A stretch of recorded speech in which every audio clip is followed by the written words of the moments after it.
मुश्किल के दौर में हर कोई बहाने की चादर ओढ़ लेता है, पर जो हारी हुई बाजी पलट दे वही असली शेर होता है। शेर जंगल का राजा होता है, ये बात सबको पता है, लेकिन उसे जंगल का राजा बनाया किसने, ये बात किसी को नहीं पता। शेर से भी ज्यादा बड़ा होता है हाथी, शेर से भी ज्यादा गति से दौड़ सकता है चीता, शेर से भी ज्यादा चालाक होती है लोमड़ी। शेर बाज की तरह आसमान की ऊंचाई नहीं छू सकता, न तेज है, न ताकतवर है, न चालाक है ये शेर, फिर कैसे ये जंगल का राजा कहलाता है। शेर अपनी सोच की वजह से जंगल का राजा है। एक कहावत है, शेर खुद अपनी ताकत से राजा कहलाता है, जंगल में कभी चुनाव नहीं होते। शेर खुद से 10 गुना बड़े और ताकतवर हाथी को मार गिराता है। हाथी की ताकत जानते हुए भी शेर की सोच उससे कहती है कि मैं हाथी को मार सकता हूँ, और दूसरी तरफ हाथी ताकतवर और बड़ा होने के बावजूद शेर को देखकर ये सोचता है कि मैं इसका मुकाबला नहीं कर पाऊंगा। जंगल में शेर से ज्यादा ताकतवर जानवर मौजूद होते हैं, लेकिन फिर भी शेर ही राजा होता है, क्योंकि शेर अपने कॉन्फिडेंस और लड़ने के एटीट्यूड की वजह से जंगल पर राज करता है, और बाकी जानवर खुद को कमजोर और शेर को ताकतवर समझने की वजह से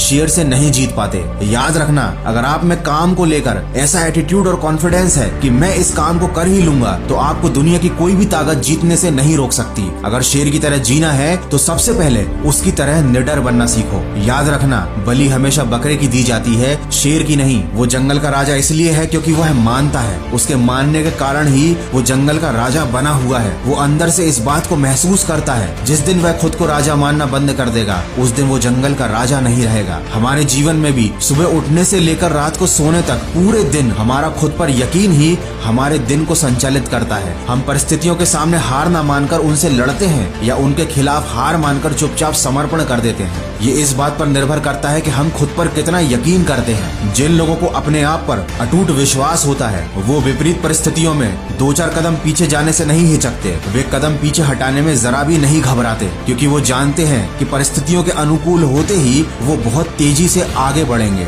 दोस्तों, शेर शिकार का कर्म करता है और उसे फल में मिलता है भोजन, लेकिन वो फल के लालच में कर्म नहीं करता, उसे कर्म करने में मजा आता है। शेर को शिकार करने में मजा आता है, तभी तो वो किसी और के द्वारा मारा गया जानवर नहीं खाता। यही बात आप पर भी लागू होती है। अगर आपको कर्म करने में मजा आने लगा तो आपको फल अपने आप ही मिल जाएगा। अधिकतर लोग केवल फल के लालच में उसके पीछे भागते रहते हैं, सफलता के पीछे, पैसों के पीछे, प्रसिद्धि के पीछे भागते रहते हैं, लेकिन असली सफलता उनको मिलती है जिन्हें सफलता प्राप्त करने के लिए किए जाने वाले जरूरी काम करने में मजा आने लगता है। दोस्तों, ये बात तो आप सब जानते हैं कि झुंड में शिकार कुत्ते करते हैं, शेर केवल अकेला ही काफी होता है। इससे हमें ये सीखने को मिलता है कि अकेले जीना और अकेले चलना सीख लो। जो भीड़ में चलते हैं वो भीड़ में ही खोकर रह जाते हैं। तो शेर के जीवन से हम 3 बातें सीख सकते हैं। पहला तो हमेशा अपने आप को विनर समझो, हमेशा खुद के ऊपर पूरा विश्वास रखो। दूसरी बात, अपने कर्म या अपने काम को मजे के साथ करो। अगर आपका अपने काम में ही मन नहीं लगता तो सफलता मिलना तो बहुत दूर की बात है।